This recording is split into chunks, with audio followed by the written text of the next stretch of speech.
Tadi ada dua garis besar. Yang pertama kita bisa menanam, yang pertamanya. Terus yang kemudian kita bisa melakukan pengawetan pakan sehingga pakan kita lebih terjamin secara kualitas dan kuantitas.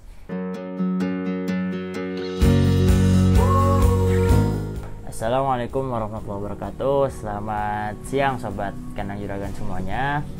Terima kasih telah tetap bersama dan mengikuti channel kandang juragan. Kali ini saya akan membahas salah satu konsep yang cukup banyak juga diperbincangkan oleh peternak sekarang, yaitu adalah konsep bank pakan. Nah, konsep bank pakan itu seperti namanya juga bank. Jadi kita punya sebuah penyimpanan untuk cadangan pakan di saat-saat sulit. Karena teman-teman peternak perlu tahu, karena kita tinggal di negara tropis yang mana dia punya dua musim, yaitu musim hujan dan juga musim kemarau. Nah, kedua musim ini sama-sama punya masalah sebenarnya. Ketika kita sedang berada di musim hujan itu pakan berlimpah, tapi yang menjadi masalah adalah dia kualitasnya rendah, yang pertama. Yang kedua juga rumputnya, misalkan kita bahas soal rumput itu biasanya basah. Dan yang ketiga juga itu adalah masalah mengenai kesusahan untuk ngarit gitu ya. Kadang-kadang kita kan kalau lagi hujan, para pekerja nggak mungkin juga kita paksakan untuk ngarit, dan kalau dipaksakan pun tidak baik gitu untuk pakan nantinya. Kemudian yang kedua adalah ketika musim kemarau. Ya seperti kita tahu, kalau musim kemarau pasti pakan itu langka, termasuk yang hijauan, yang mana hijauan itu sebagai sumber serat sangat dibutuhkan oleh ternak-ternak ruminansia yang kita pelihara gitu, baik itu kambing, sapi maupun juga domba. Bibit rumput varietas unggul yang dirilis oleh BB Biogen yaitu rumput Biogras, rumput Biovitas. Bagi sobat kandang juragan yang ingin memesan bibit rumput Biogen, bisa menghubungi kontak kami yang tertera di bawah ini. Nah, makanya ini sekarang cukup populer istilah dari bank pakan. Bank pakan itu adalah sebuah konsep yang mana kita bisa menyimpan cadangan makanan. Ada beberapa metodenya ya. Yang pertama itu kita serba menanam sendiri. Jadi poin pertama adalah kita harus swasembada pakan ya. Walaupun mungkin bertahap, nggak semuanya pakan kita tanam sendiri, tapi juga kita berusaha sebisa mungkin untuk mengadakan atau menanam seluruh kebutuhan pakan yang digunakan oleh ternak yang kita pelihara. Misalkan kita 20 ekor kambing, berarti kita butuh sekian lahan untuk menanam rumputnya. Kemudian mau juga ditanam hijauan-hijauan lain sebagai pelengkap seperti indigo vera, gamal, dan lain-lain begitu.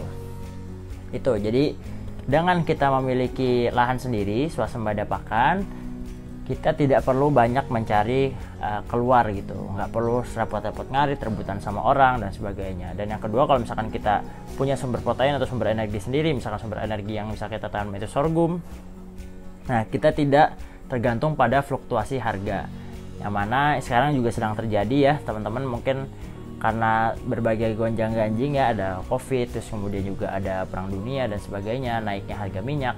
Nah, itu menyebabkan harga pakan juga turut terdampak.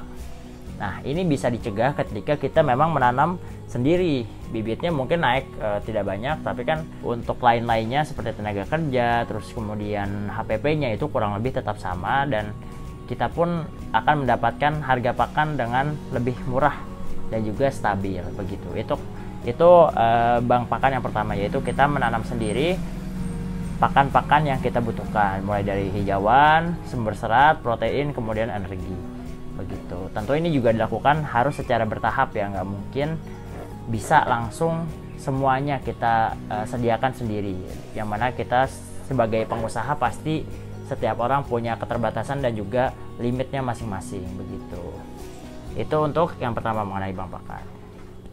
Yang kedua adalah kita bisa melakukan bank pakan dengan metode pengawetan. Metode pengawetan itu ada berbagai macam ya. Yang pertama ada silase, yang kedua ada fermentasi atau disebut juga amoniasi. Kemudian yang ketiga ini hay ya. Jadi silase sama fermentasi atau amoniasi ini sebenarnya sama ya. sama-sama melalui proses fermentasi. Jadi kita sebagai negara tropis punya kadar air biasanya hijauan ataupun tanaman-tanaman pakan itu cukup tinggi, itu bisa kita fermentasi, diawetkan dengan cara fermentasi sehingga nanti pakan yang kita sediakan itu bisa pertama tahan lama, yang kedua juga praktis karena nantinya itu bisa kita gunakan kapan saja, walaupun misalkan di luar lagi hujan itu kita nggak perlu khawatir. Dan juga misalkan untuk jangka waktu lama kita sudah punya kepastian pakan, dari segi harga kita bisa mengamankan hal tersebut, nggak ada gonjang-ganjing. Kemudian kepastian supply-nya juga ada terus-menerus. Yang kedua adalah hay ya. Kalau hay itu biasa dikeringkan, ini biasa digunakan di negara-negara subtropis. Pokoknya di luar negara tropis lah. Kalau di negara tropis memang agak jarang karena agak susah. Pertama kita harus menjemur, atau bisa juga kalau pasti itu pakai oven ya. Sedangkan kalau contohnya kayak di kandang juragan di Bogor itu sangat sulit melakukan hal tersebut, yang mana di Bogor ini intensitas hujannya sangat tinggi. Jadi kita akan kesulitan untuk bisa menjemur. Dan sedangkan kalau kita pakai oven itu biasanya perlu investasi lagi. Makanya metode pengawetan pakan sebagai bank pakan yang cukup populer di Indonesia dan banyak berkembang di negara tropis seperti Indonesia adalah silase dan juga fermentasi. Jadi dengan silase dan fermentasi ini kita bisa meringankan pekerjaan ke depannya. Jadi nanti pegawai kandang tinggal memberi makan, nggak perlu nanti kalau lagi hujan harus ngarit atau kerepotan gitu kan. Dan juga penyimpanannya bisa lebih tenang karena itu sudah pasti awet berbulan-bulan, bahkan bisa sampai setahun begitu. Ya, biasa ya kalau proses fermentasi itu prinsipnya ada 3, silase dan fermentasi. Yang pertama itu dia harus kadar airnya rendah ya, diusahakan di bawah 60%. Jadi biasanya memang kita layukan terlebih dahulu. Terus yang kedua, dia harus padat.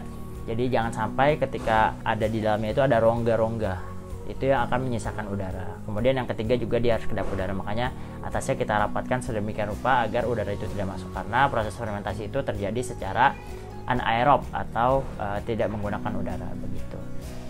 Oke, sekian penjelasan mengenai konsep bank pakan. Tadi ada 2 garis besar. Yang pertama kita bisa menanam, yang pertamanya. Terus yang kemudian kita bisa melakukan pengawetan pakan sehingga pakan kita lebih terjamin secara kualitas dan kuantitas. Terima kasih atas perhatiannya. Jangan lupa klik like pada video ini dan subscribe channel Kandang Juragan. Silahkan komen di bawah apa topik yang menarik untuk dibahas. Wassalamualaikum warahmatullahi wabarakatuh.